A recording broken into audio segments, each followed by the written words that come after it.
ಬೆಂಗಳೂರಿನಲ್ಲಿ viral flu ಹೆಚ್ಚಾಗಿದೆ. ಒಂದು ಕಡೆ ಚಳಿ, ಮತ್ತೊಂದು ಕಡೆ ಟೆಂಪರೇಚರ್ ಹೈ ಆಗಿರುವಂಥದ್ದು. ಟೆಂಪರೇಚರ್ ಕಾರಣ ಸಾಂಕ್ರಾಮಿಕ ರೋಗದ ಭೀತಿ ಎದುರಾಗಿದೆ. ಪ್ಯಾಂಡಮಿಕ್ ಪ್ರಾಕ್ಟೀಸ್ ಪಾಲಿಸಿ ಅಂತ ಹೇಳಿ ವೈದ್ಯರು ಒಂದು ಕಡೆ ಹೇಳ್ತಾ ಇದ್ರೆ, ಮಕ್ಕಳ ಬಗ್ಗೆ ಕಾಳಜಿ ವಹಿಸಲು ವೈದ್ಯರು ಸೂಚನೆಯನ್ನ ನೀಡಿದ್ದಾರೆ. ಇನ್ನು ವಿಶೇಷವಾಗಿ ಮಕ್ಕಳಿಗೆ ಮಾಸ್ಕ್ ಹಾಕಿ ಶಾಲೆಗೆ ಕಳುಹಿಸಿ. ಸಣ್ಣ ಧೂಳಿನಿಂದಲೂ ಶೀತ ಜ್ವರ ಬರುವ ಸಾಧ್ಯತೆ ಇದೆ ಅಂತ ಹೇಳಿದ್ದಾರೆ. ಮತ್ತೆ ಮೇಜರ್ ರೀಸನ್ಸ್ ಯಾಕೆ ಮಕ್ಕಳಲ್ಲಿ ಶೀತ ಕೆಮ್ಮುಗಳು ಜಾಸ್ತಿ ಆಗ್ತದೆ ಅಂದ್ರೆ, ಇದು ವೈರಸ್ ಹರಡೋದಕ್ಕೆ ಬಹಳ ಸೂಕ್ತವಾದ ಸಮಯ. ವೈರಸ್ ಮಲ್ಟಿಪ್ಲೈ ಆಗೋದಕ್ಕೆ, ಹರಡೋದಕ್ಕೆ ಸೂಕ್ತವಾದ ಸಮಯ ಮೊದಲನೇದು. ಎರಡನೇದು, ನಾನು ಮಕ್ಕಳ ಬಗ್ಗೆ ಹೇಳಬೇಕಾದ್ರೆ, ಮಕ್ಕಳು ಅನ್ಹೈಜಿನಿಕ್ ಪ್ರಾಕ್ಟೀಸಸ್, ಒಬ್ಬರಿಂದ ಒಬ್ರಿಗೆ ಹರಡೋದು ಭಾಳ ಈಸಿ. ಸ್ಕೂಲಲ್ಲಿ ಯಾರಿಗೋ ಶೀತ ಕೆಮ್ಮಿರುತ್ತೆ, ಒಬ್ಬರಿಂದ ಒಬ್ರಿಗೆ ಹರಡ್ತಾ ಹೋಗುತ್ತೆ.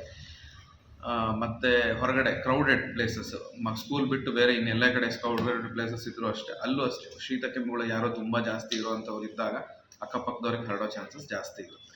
ಇದು one of the major reason ಯಾಕೆ ಹರಡ್ತಾ ಇದೆ. ಒಂದು, ಟೆಂಪರೇಚರ್ ಕಮ್ಮಿ ಆಗಿರೋದಂತೂ ಹೌದು. ಎರಡನೇದು, ಇದರಿಂದನೂ ಹಿಂಗೆ ಹರಡೋ ಚಾನ್ಸಸ್ ಇರುತ್ತೆ.